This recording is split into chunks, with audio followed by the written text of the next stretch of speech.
Good morning. Welcome in 6:30, Friday, September 4th, Friday before the long Labor Day weekend. So should be a really nice day today on the docket. Calling for mostly and partly sunny today. Temps in the mid 70s with about winds about 10 miles per hour. So it should be a beautiful day to work and be out there and enjoy the Vermont fresh air. So this week's code of conduct is to maintain respectful behavior when one is driving a company vehicle, the company logo. You're always representing this company. So it's a big part that we're just one person of in a large company of about 150 employees. So we got to be respectful to one another and be respectful to the logo because we have a lot of interactions with the public, and we want to make sure those are positive interactions with one another and also the public. Also, safety news, 30 days without a recordable injury. Excellent job this week out there. All the site visits that I went to, we were doing an excellent job with our JHAs, identifying hazards and controlling those hazards with good best practices out there on our project. So keep up the good work. Another thing is just site security over the long weekend. Memorial Day and Labor Day are historically our largest theft or theft and vandalism. So just make sure we're good and tight. Excavations are closed up. Tool trailers and offices, all that stuff are locked up good and tight. So nothing goes walking over the weekend. This week, I just wanted to talk about scaffolding safety. A lot of our projects right now are kind of, some of our projects are kind of in the concrete, kind of forming up some walls. We're doing a lot more form work this last couple of weeks that I've been seeing on my job site. So this was actually a picture that I took yesterday up in the sandbar. I just wanted to kind of identify some best practices and some little minor improvements in highlighting some of the small compliance but important compliance measures when you're talking about scaffolding system and planking. So the biggest thing is inspecting our scaffolding, our planking, our wedge bolts connections, and our guardrails daily. We want to make sure that those guardrails can withstand 200 pounds of lateral or downward force.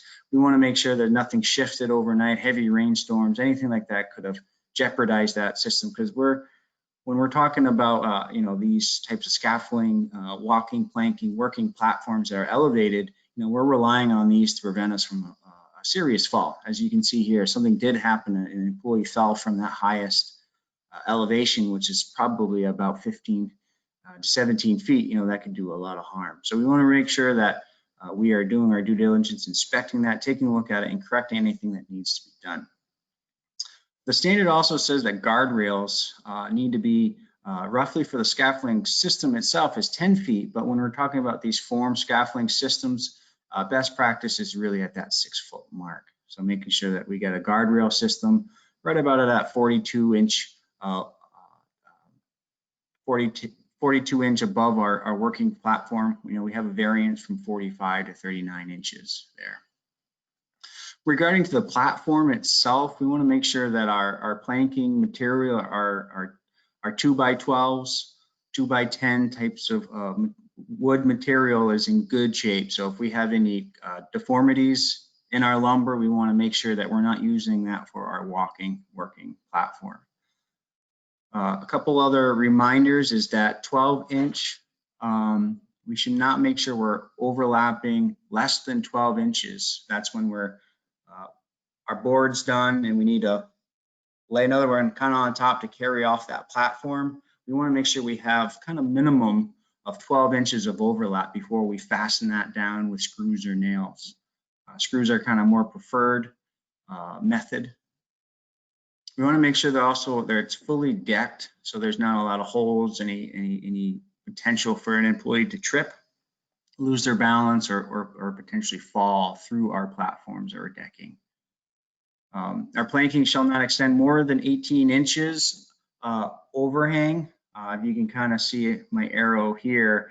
These little overhangs of our bracing at the end, we want to make sure that it is not more than 18 inches, because then you have a potential of someone walking out there to maybe get out here for some reason, even if they're tied off or not, but there's a chance that board could kick up if the weight is too far out here, or even placing material or construction debris more than 18 inches from the overhang could cause a dangerous situation. So it's another thing to think about. And the last is just that means of egress, making sure that we have the right ladder, the right height of our ladder. Needs to be 3 feet above the landing for 3 points of contact getting on and off our ladder, and our ladder shall be secure at all times so it doesn't kick out or slide when employees trying to access those high areas. So that's kind of what I have today regarding scaffolding safety. It's important. Again, this is a very important tool to prevent falls, and falls is one of the leading indicators in fatality in construction. So definitely a big and important topic, and I hope everybody got a little bit out of this one. And again, health and safety is here to answer any questions that you have regarding planking, scaffolding, inspection of all of our construction materials. It's kind of a robust standard, but this is kind of the Cliff Notes version of this standard. With that said, I'll pass it over to Ken for the rest of our presentation today. Hey, thanks, Matt. I guess one final word on it. I think if anyone's setting up a scaffolding system like this that's fairly high, multi-levels and a bunch of things, that they should give you a call or have you or the safety department come out and give it a quick check over before they actually put it in service. It's free, right? It is. Doesn't cost us a dime. Yep. All right, I'm switching over to my screen. Okay, oops. We'll go to the top here. You see my screen okay? Yes, we can, Ken. Okay, sounds good. All right, for announcements this week, is the primary thing looking forward the next couple of days is the holiday, Labor Day holiday weekend. So Monday is a holiday and the office is closed. So happy Labor Day to all our hardworking employees, and we're excited that you can enjoy a long weekend, and it looks like the weather will be somewhat decent. So as I said, the offices are closed, and that means Monday is going to be provide a little crunch on the accounting department and dealing with time cards and or not cards anymore, but the input and processing payroll. So we need to get everything in, if possible, the end of this week after everyone's done their work for this work week, have it logged in, have it approved and everything. At the very latest, let's get it done for like 8 a.m. on Tuesday morning.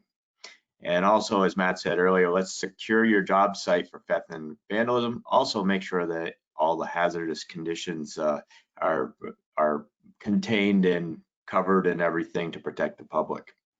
We don't want someone walking through our job site and stepping into a hole type of thing. So the other reminder is that Tuesday, September 8th is the opening day for schools in Vermont. So drive cautiously and keep that in mind. You'll see school buses and children now heading to their classes on Tuesday morning.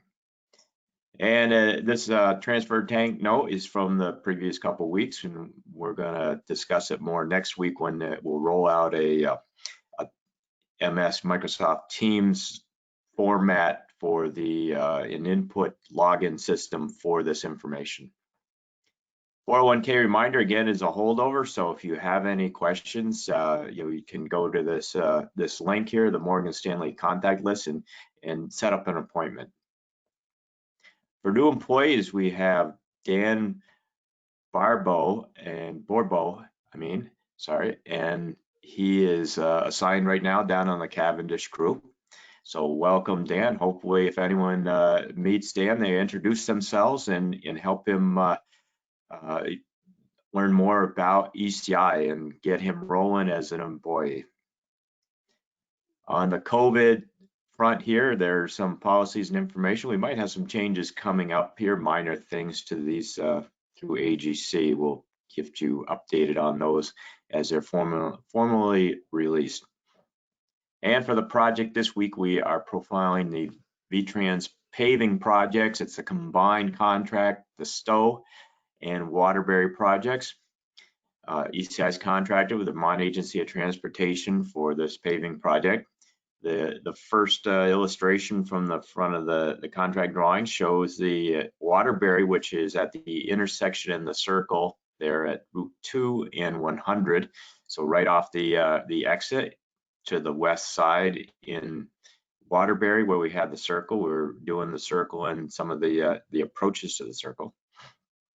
And the second part was actually the first part that we started first anyway, was the Stowe part. Oh, I got two copies here of the same, but the other one is Route 100 and 108 in Stowe. So I missed that on my checking over this. So the scope of work included coarse milling, resurfacing with a leveling, intermediate, and wearing course, new pavement markings and signage, repairing and raising road structures, shoulder widening, and drainage improvements. Contract quantities for milling is the 33,500 square yards with 6,110 tons of super pave.